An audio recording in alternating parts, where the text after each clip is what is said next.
Hey everyone, welcome to SingularityComputers Client Build 4, Part 4. This part of the build log follows directly on from the last. It starts with the filling of the water cooling loop. And actually most of this video focuses on the filling of the loop because I know a lot of you guys are interested in this part of a water cooling build in particular. So I've showed the entire process with almost no edits. And I mean, I've had to time-lapse some of it. Okay, I have the system set up and ready for the loop to be filled. So I've actually moved it from where I built it to where my test peripherals are. This is where all of the testing and validation will happen, and also obviously the filling of the loop. I'm going to do about 8 hours of leak testing before I boot the system. Because the motherboard tray faces the other way to what it normally does, I've had to put the case here on an angle, and it's going to be a little bit difficult for me to film and stay out of the way. I really want to film as much of the process as I can, you know, filling the loop. It shouldn't take very long. I'm going to stay out of the way as much as I can anyway. Also, because the back O panel faces the top of the case, none of my cables would reach, so that's really something that you need to consider with this case. You need to set up your room for the case, you know, set up your peripherals and take into consideration that the back O panel is on the top, that the cables come out through the back here, that the side window is on the other side of the case, all of those things. So I've just had to drape the cables over the side here, which means I can't put the top panel on yet, but I will get shots with the top panel on and the side panels on, so you will see the fully finished product. Now, the tissues are obviously just as a precaution, and so are the towels. I know that I haven't made any mistakes because I've double checked everything, but you never know, you might have a faulty fitting. One of the quick disconnects could be faulty, there could be a split O-ring or something caught in an O-ring. You absolutely never know, so you have to prepare for the worst when you're filling a water cooling loop. Now, those of you that saw my Singularity Beast Resurrection build log, in that build log I filled the loop at the same time as I booted the system. When I did it, I said I definitely don't recommend that anyone else do that unless they are confident doing it like I am. Now, that is the way I do all my own personal systems, and also systems of, you know, close friends of mine that understand that it's no risk to their hardware, because, well, what I do is take the system straight into the BIOS and keep an eye on the temperatures, and I also, you know, make sure that the system is not switched on long enough for it to heat up.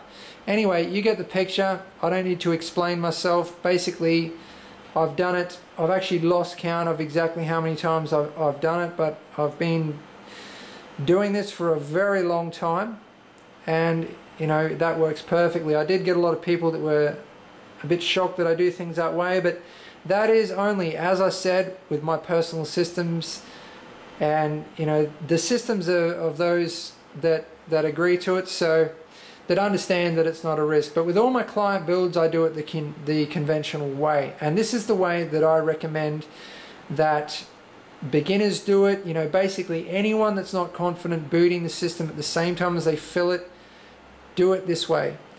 Now, you need to jump start your power supply. You can either use an external power supply or the power supply inside of your system. I like to use an external power supply because this does pose a risk to your power supply, mainly when you're using a paper clip, which is what a lot of people do. I have a proper power supply jump starter, which I'm pretty sure is from Phobia. It's a 24-pin motherboard power connector. You can see the little wire here which shorts out the two pins. That they're the same two pins that the power button on your case short out to start the power supply. So obviously that means that as soon as you switch on the power supply, it's going to be supplying power to whatever is plugged into it. And of course, you're just going to have the pump plugged into it because that's all that we need to run. We're leaving the rest of the system dead. This is the whole point, you know. It's in case of a leak. So the entire system is dead. There's no fans running. There's absolutely nothing running doing it this way with the external power supply except for the pump. And that's why I like it. because if you have a leak, I mean, you can actually, the other way, you know, is to unplug everything and short this power supply. But then that poses a risk to the power supply, because you still might end up getting coolant with a catastrophic leak in the power supply. So yeah, that's one reason to do it this way. Well, actually that's two reasons, because yeah, shorting it out, even with one of these, some power supplies, particularly older power supplies, need to run under some kind of load, otherwise it can damage the power supply. But most, you know, newer power supplies can handle just running like a tiny little trickle of power, which is all that a pump needs. So, you know, normally that's not a risk. The other reason is I've got all the cables plugged in, and you know, I've finished the system. They're all cable tied in, they're all nice and clean. I don't want to go unplugging them all again, mainly because the cables plugged into the graphics cards, the plugs are really tight. It's really hard to get them out again. So yeah, a number of reasons to use an external power supply. I would just use a cheap one. This is just a cheap 500 watt Cooler Master power supply here. And yeah, I'll just show you my config again. So I've got the power supply jump starter. I've just coiled up all the cables here out of the way, and all I've got here is just one Molex going straight to the pump. So that's going to power the pump. The rest of the system is going to be dead. This power supply is not connected, switched off. The only thing that's going to be running is that pump, and I'm going to be leak testing the system. So I've got tissues on all of the connectors, you know, all the spots that it could potentially leak. And all I need to do now is plug this power supply in, and I can use the on-off switch on the back of the power supply to switch the pump on and off. It's good to have a power supply with a switch like this so that you can do that. If your power supply doesn't have a switch, I mean, you can just unplug it and plug it in, or switch it on and off at the wall or whatever. So what I need to do now is mix the dye bombs with the coolant, and this system is going to be filled from the back. So you really, the camera angle that I've got, you're not really going to be able to see me filling it. You might just see the syringe through there. But anyway, I will show you where it gets filled. All filling is done like from the back down on this angle. So I'll just, basically I'll be kind of sticking the syringe in through there into the top of the res. Okay, so I'm just going to mix up a dye bomb with this bottle of coolant. I'm just going to put the whole thing in there.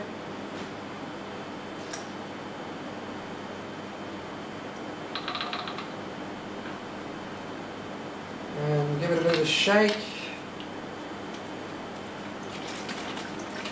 I mean, it's going to get mixed up once it's in the loop, but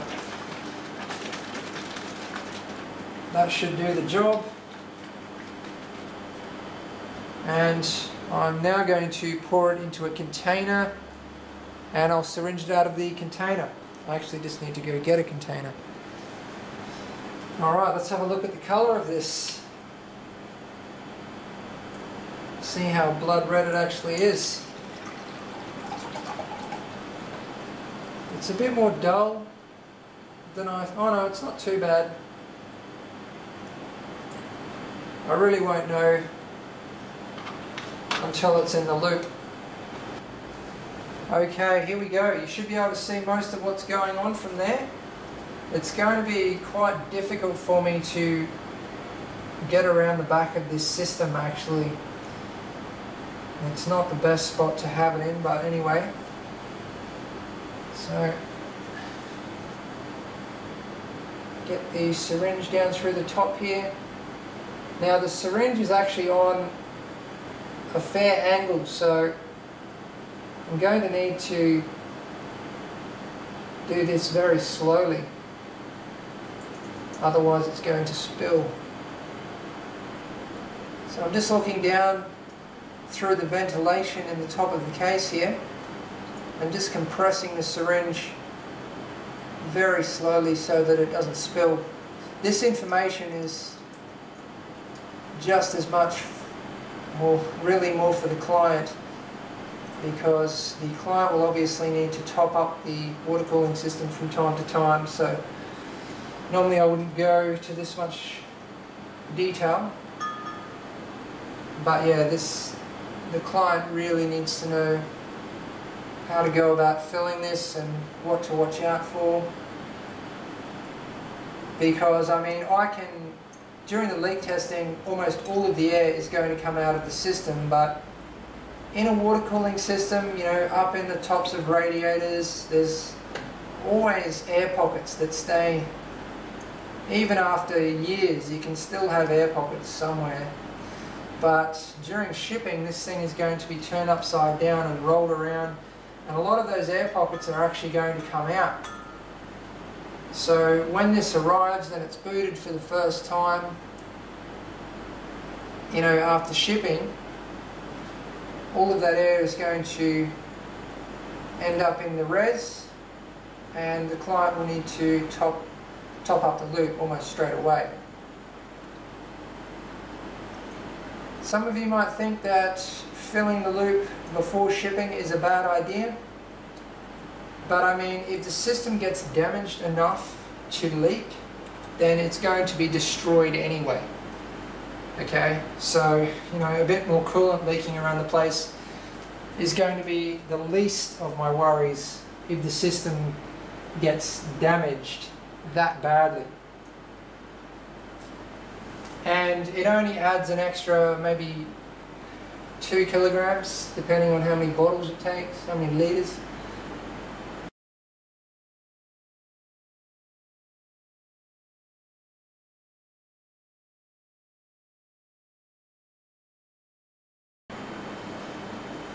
Okay, the reservoir is full, so I'm now going to plug in the power supply and yeah, crank up the pump. So here we go. Just going to get over to the other side here now. Make sure that when you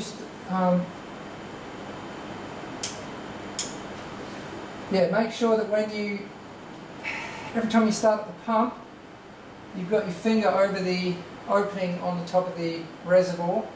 Either that or you put the cap on, because you can get a bit of backsplash. Alright, it's all plugged in, so here we go.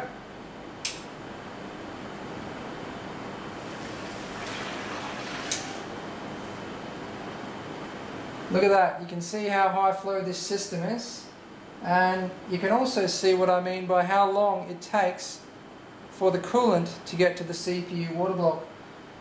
That probably took 2 seconds, maybe less, for that coolant to start hitting the CPU block. So now you see what I mean by you can actually boot the system at the same time as filling the loop. Because as long as the coolant hits the block that fast, it's going to start cooling down the CPU and then the graphics cards, and they're not going to overheat, so it's not a problem. But still, for all of the other reasons that I've already mentioned, I recommend doing it this way. It's a lot safer. So I'm just going to go around the back, fill up the res again, and then keep cycling it. Keep going through the same process until the res is full. Until the loop is full, sorry. So I'm just going to time lapse this again.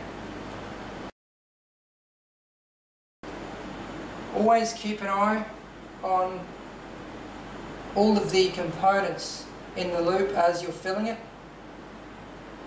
just in case something starts to leak. It's always good to catch it as early as possible, obviously. Even if you're completely confident that nothing is going to leak, I still recommend keeping a very close eye on everything, because as I said, you never know if something's faulty or whatever. So better to be safe than sorry. Just need to mix up another bottle of coolant now, because I've gone completely through the first bottle. Some of you might have been thinking, I mean, I didn't get any comments on this or anything, but yeah, some of you might have been thinking that this pump is a little bit small for this loop. I mean, considering the size of the radiator, the amount of water blocks.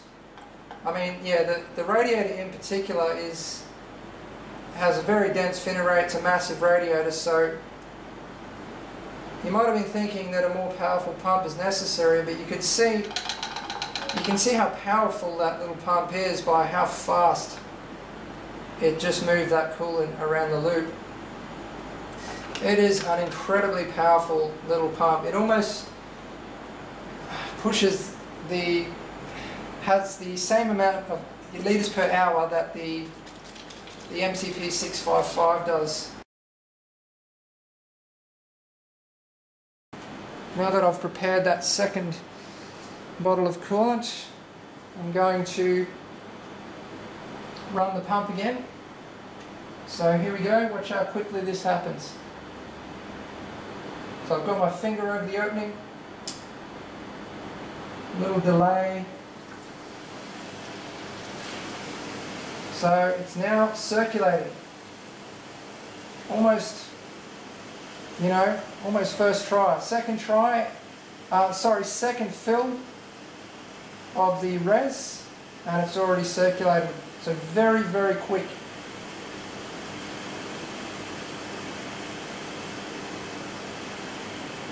Looks good. Can't see any leaks. So that's the reason that I'm staying here, just to make sure everything is okay.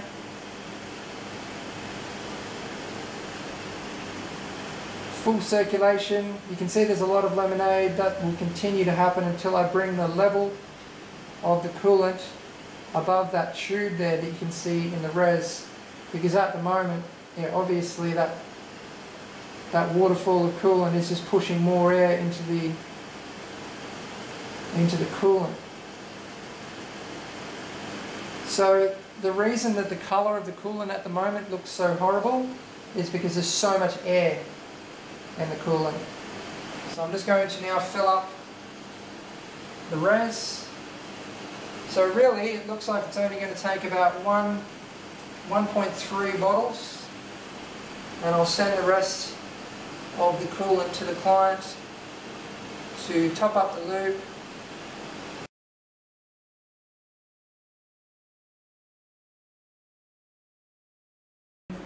You can hear it's a lot quieter now too. When there's a lot of air going through the pump, it's really loud. So that's it, it's up and running. I'm now going to leave it for the leak test. I'm going to run it for 8 hours. I mean, you definitely don't need to run it that long to leak test it. You really only need to run it for an hour. And, you know, even after the first 30 minutes, you know that it's not going to leak. But my validation is very strict, and I stick to the rules that I've set for myself. On, you know, every single system gets the same treatment. So 8 hours is it. Okay, the system has now been up and running for about 3 days. It's passed all of the testing and validation. So first of all, the 8-hour leak test, then 24 hours of Prime 95, then 12 hours of the Unigen Heaven benchmark.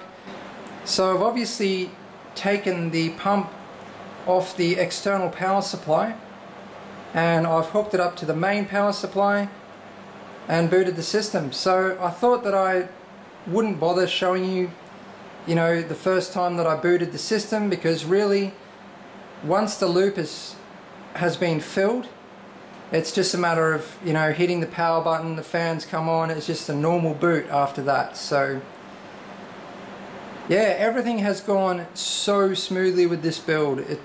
There's been only one little tiny hiccup, which I'm going to talk about soon, but you know, it was really easy to sort out. It wasn't a problem. It's been an absolute breeze, this build. I've really enjoyed every minute of it. I've enjoyed working with such incredible components, and you know, designing a new loop to go inside of a new case, because this is the first time that I've built into this case. And I absolutely love this case. You know, I've really enjoyed building into this case, and I'm really happy with this build. You know, it's an incredible build, and it's the sort of thing I would build for myself.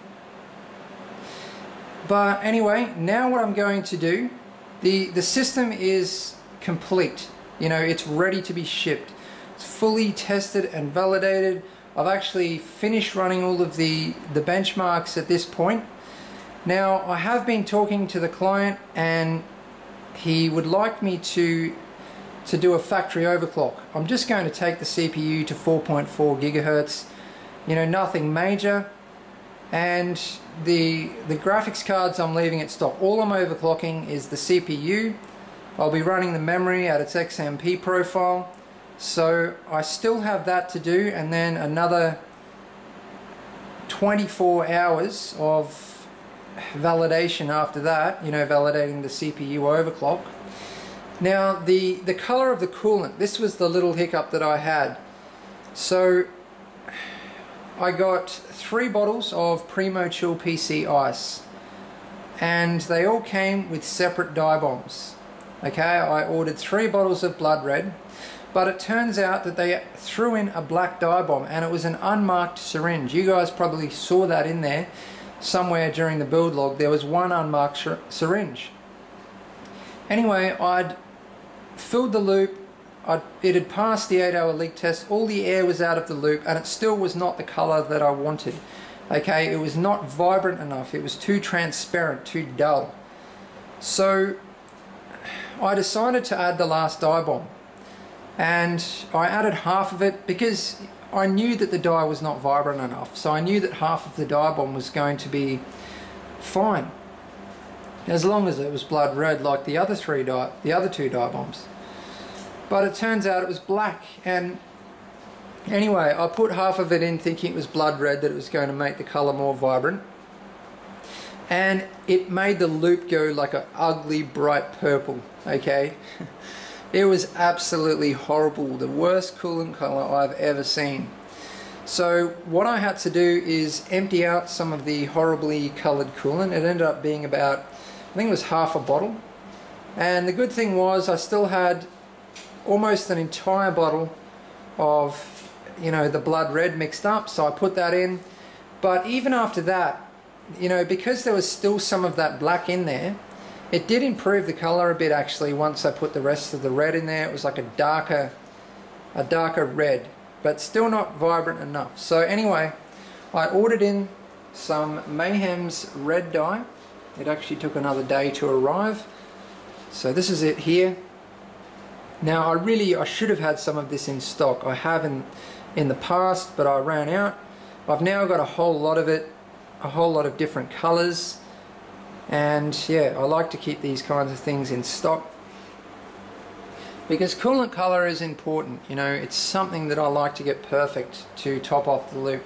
Anyway, for those of you who are already thinking, what am I doing mixing another dye into the, you know, into pre-mixed coolant? Well, these particular Mayhem's dyes are actually designed to be mixed with other pre-mixed coolants.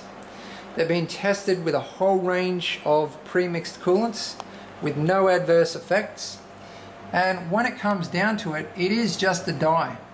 Okay, it's not as if it's going to have a chemical reaction and melt your loop, you know. It's just a dye, and I didn't add much anyway. I didn't need to. I put in about 10 drops, and you can see that the color now is just so much better than it was, you know, when I was filling the loop. So much better than it was before. I mean, the red light is shining on it, so that also improved it. And you know, as I said, the air coming out of the loop improved it as well. But you can see just there, that is the actual color of the coolant with no red light shining on it. I'm actually thinking about adding, you know, maybe even another 5 drops, but I don't want to take it too far. So that's something that I might do over the next day, is add a little bit more, but I'm pretty happy with the color the way it is. And oh yeah, anyway, I was talking about what could potentially happen by adding a dye to a premixed coolant. Okay, the worst thing that can happen is it can take away some of the non-conductive properties of this coolant. That's one thing, and I'm not saying make it completely conductive, but just make it less non-conductive. And that might not even happen. It might potentially happen. The other thing is that it can actually stain the insides of your components. But seriously, people get so excited about the insides of their components getting stained. Unless you're going to, you're planning on changing coolant color, what does it matter if the insides of your components are stained? Because you don't even notice it. If you're using the same coolant, you can't even notice the stained components, because it's not like full on as if it's the insides of the components are being like painted red.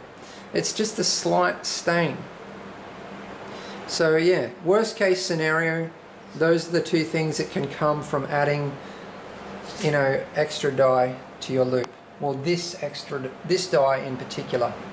Okay, I better conclude this part of the build log here. Part 5 will be the final part of the build log. And in part 5 I'm going to go around, talk about anything that I haven't already talked about.